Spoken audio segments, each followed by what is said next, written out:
चंपत राम जी ने चंपत कर दिया।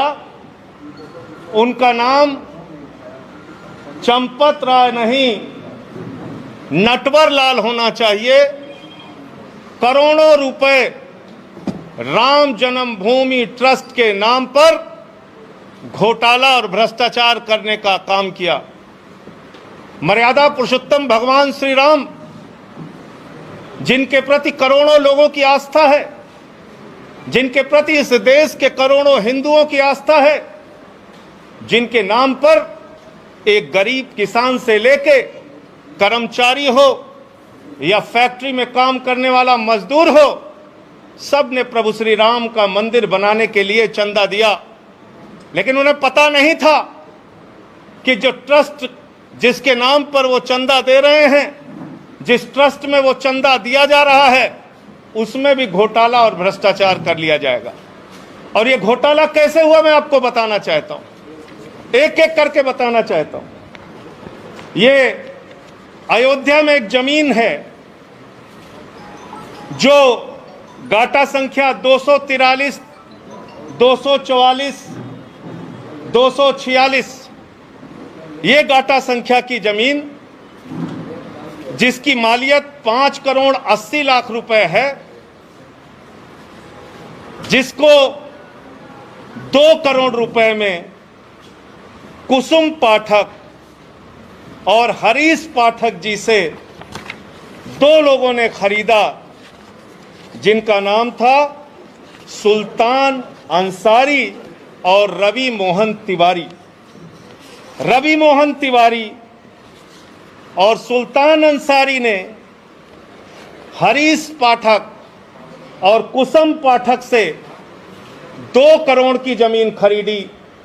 गाटा संख्या 243, 244, 246। और इस जमीन खरीद में जो सुल्तान अंसारी और रवि मोहन तिवारी ने खरीदी, इसमें 2 गवाह बने। एक अनिल मिश्रा जो राम जन्मभूमि के ट्रस्ट के सदस्य हैं, और दूसरे ऋषिकेश उपाध्याय जो अयोध्या के मेयर हैं। ये 2 लोग इसमें गवाह बनते हैं। और ये जमीन जो खरीदी गई, वो खरीदी गई 7:10 पर। 7:10 पे 5 करोड़ 80 लाख की मालियत की जमीन शाम को 7:10 पे 2 करोड़ रुपए में कुसुम पाठक और हरीश पाठक के द्वारा बेची गई। सुल्तान अंसारी और रवि मोहन तिवारी ने उसको खरीदा और ट्रस्ट के मेंबर अनिल मिश्रा उसके गवाह बने। अयोध्या के मेयर ऋषिकेश उपाध्याय उसके गवाह बने। 5 मिनट बाद क्या करिश्मा होता है? ठीक 5 मिनट बाद ये जो 2 करोड़ में जमीन खरीदी गई, जिसकी मालियत 5 करोड़ 80 लाख है, वो जमीन राम जन्मभूमि ट्रस्ट ने, चंपत राय जी ने 18.5 करोड़ रुपए की खरीद ली। और 18.5 करोड़ में 17 करोड़ रुपए आरटीजीएस कर दिया।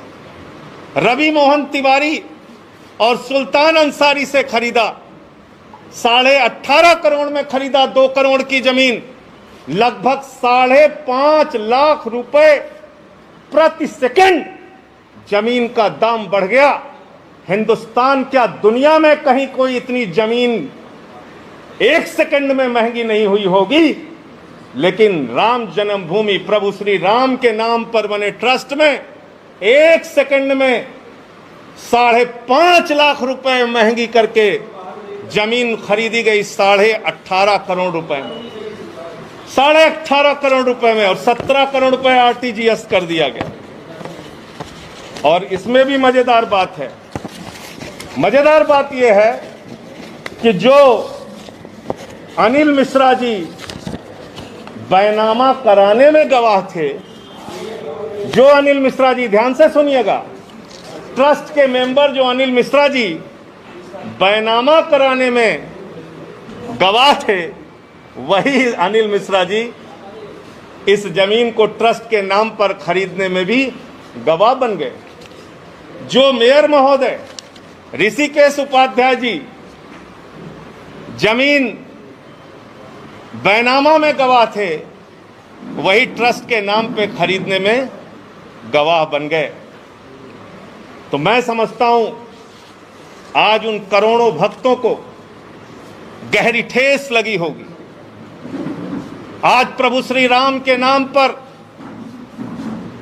भव्य मंदिर निर्माण के नाम पर जिन लोगों ने चंदा दिया, उनकी भावनाओं को गहरी चोट और ठेस लगी होगी कि जिस ट्रस्ट पर भरोसा करके उन्होंने करोड़ों रुपए का चंदा दिया, प्रभु श्री राम के नाम पर वो ट्रस्ट के जिम्मेदार लोग, उसके पदाधिकारी करोड़ों रुपए की हेराफेरी कर रहे हैं, करोड़ों रुपए का भ्रष्टाचार कर रहे हैं। जो जमीन 2 करोड़ रुपए में खरीदी गई, वो जमीन 18.5 करोड़ में 5 मिनट के बाद ही कैसे खरीद ली गई। मुझे साफ तौर पे कहना है, ये मनी लॉन्ड्रिंग का मामला है, ये भारी भ्रष्टाचार का मामला है। मैं मांग करता हूं देश के प्रधानमंत्री आदरणीय नरेंद्र मोदी जी से, मैं मांग करता हूं इस देश की सरकार से, तत्काल ईडी और सीबीआई के जरिए इस मामले की गहन जांच करा के जो इसमें भ्रष्टाचारी लोग हैं उनको पकड़कर जेल में डालिए, क्योंकि ये इस मुल्क के करोड़ों राम भक्तों की आस्था का प्रश्न है। करोड़ों उन लोगों का प्रश्न है जिन्होंने अपनी गाढ़ी कमाई का पैसा राम मंदिर के निर्माण के लिए दिया और उसमें यह भ्रष्टाचार और घोटाला किया गया। और एक अजीब बात है, एग्रीमेंट का टाइम और बैनामे का टाइम, एग्रीमेंट के स्टाम्प का टाइम और बैनामे के स्टाम्प का टाइम। जो जमीन बाद में एग्रीमेंट हुई, यानी बाद में बेची गई, ट्रस्ट को जो बेची गई, उसका स्टाम्प खरीदा गया 5:11 को शाम को। और जो जमीन पहले रवि मोहन तिवारी ने खरीदा, उसका स्टाम्प खरीदा गया 5:22 पे। ये आप समझ पा रहे हैं? रवि मोहन तिवारी ने जो जमीन हरीश पाठक से खरीदी, उसका स्टाम्प तो 5:22 पे खरीदा गया, लेकिन जो एग्रीमेंट हुआ 18.5 करोड़ रुपए में और जिसमें 17 करोड़ रुपए पे कर दिया गया, वो 5:11 पे स्टाम्प खरीद गया। यानी जो जमीन खरीदनी है ट्रस्ट को, उसके लिए पहले से ही स्टाम्प खरीद लिया गया। और किसी भी ट्रस्ट में जमीन खरीदने के लिए बाकायदा बोर्ड का प्रस्ताव पारित होता है, उनका जो ट्रस्ट होता है उसमें प्रस्ताव पारित होता है। 5 मिनट में ही राम जन्मभूमि ट्रस्ट ने कैसे प्रस्ताव पारित कर लिया और कैसे जमीन खरीद ली। तो इसलिए मैं फिर दोहराऊंगा,